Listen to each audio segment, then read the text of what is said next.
Hello friends, இன்றைக்கி நம்ம இந்த வீடியோ என்ன பார்க்க போகிறோம்னு பார்த்தீங்கன்னா ட்ரான்ஸ்ஃபார்மரில் போகக்கூடிய பிரைமரி வைண்டிங் அண்ட் செகண்டரி வைண்டிங்கில் போகக்கூடிய மேக்ஸிமம் கரண்ட் எப்படி கால்குலேட் பண்ண சொல்லிட்டு இந்த வீடியோவில் பார்க்க போகிறோம். இது நம்ம மோஸ்ட்லி இது இன்டர்வியூவில் நிறைய இடத்த கேட்பாங்க. ஒரு ட்ரான்ஸ்ஃபார்மரோட கெப்பாசிட்டி கொடுத்துட்டு primary voltage and secondary voltage கொடுத்துட்டு பிரைமரியில் எவ்வளோ கரண்ட் எடுக்கும், அதே போல் செகண்டரியில் எவ்வளோ கரண்ட் எடுக்குன்னு சொல்லுவாங்க கேட்பாங்க. அதனால் இந்த வீடியோ ரொம்ப யூஸ்ஃபுல்லாக இருக்கும். அதெல்லாம் பிகினர்கள் வீடியோ ஷேர் பண்ணுங்கள். ஆக்சுவலாக நம்மளுடைய ட்ரான்ஸ்ஃபார்மருடைய கரண்ட்டை கண்டுபிடித்து transformer capacity divided by √3 into voltage போட்டிங்கன்னா நம்மளுடைய கரண்ட் கண்டுபிடிக்கலாம். நான் இந்த சாஃப்ட்வேர் மூலிமா அப்ளிகேஷன் மூலிமா எப்படி கால்குலேட் ஆகுதுன்னு சொல்லிட்டு எக்ஸ்பிளைன் பண்ணுறேன். அதெல்லாம் அதோட ஃபார்முலா இதில் எப்படி அப்ளை ஆகுதுன்னு சொல்லிட்டு நான் இந்த வீடியோவில் நான் ஓவர்வியூ எக்ஸ்பிளைன் பண்ணுறேன். இப்போ நம்மளுடைய ட்ரான்ஸ்ஃபார்மர் கெப்பாசிட்டி பார்த்தீங்கன்னா 1000 kVA இருக்குது, 2000 இருக்குது, 1500 இருக்குது. டிஃப்ரெண்ட் ரேஞ்சில் ட்ரான்ஸ்ஃபார்மருடைய கெப்பாசிட்டி இருக்குது. அதே போல் வோல்டேஜ் பார்த்தீங்கன்னா 11 kV, 22 kV, 33 kV, 110 kVன்னு சொல்லிட்டு டிஃப்ரெண்ட் ரேஞ்சில் HTயோட வோல்டேஜ் இருக்குது. அதே போல் பிரைமரி வைண்டிங்கில் பார்த்தீங்கன்னா HT வோல்டேஜ் பார்த்தீங்கன்னா 11 kV, செகண்டரியில் பார்த்தீங்கன்னா 415 வோல்டேஜ் சொல்லிட்டு நம்ம ஸ்டெப் டவுன் ட்ரான்ஸ்ஃபார்மர் இருக்கும். இப்போ நம்மளுடைய பிரைமரி வைண்டிங்கில் போகக்கூடிய கரண்ட் மேக்ஸிமம் எவ்வளோ இருக்குன்னு சொல்லிட்டு நான் எக்ஸாம்பிள் போட்டு காட்டுறேன்.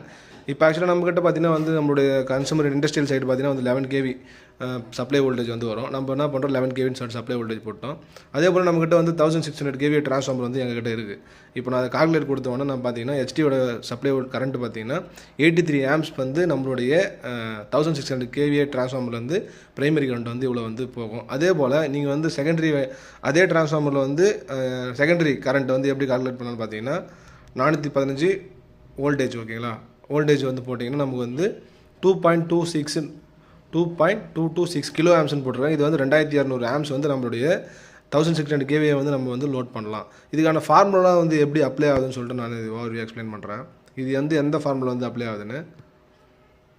இதில் பார்த்தீங்கன்னா ஃபுல்லாகவே டைரக்ட் கரண்ட் கண்டுபிடிக்கிறதுக்கு, ஆல்டர்னேட்டிவ் சிங்கிள் பேஸ் கரண்ட் கண்டுபிடிக்கிறதுக்கு எல்லாமே இதெல்லாம் கரண்ட் கண்டுபிடிக்கிறதுக்கே இவ்வளோ ஃபார்முலாஸ் இருக்குது. இவ்வளோ ஷார்ட்கட்ஸ் ஃபார்முலாஸ் இருக்குது. இந்த இப்போ நான் அப்ளை பண்ண பார்த்தீங்கன்னா அது எப்படி அப்ளை ஆயிருக்குன்னு சொல்லிட்டு நான் இதை சொல்கிறேன்.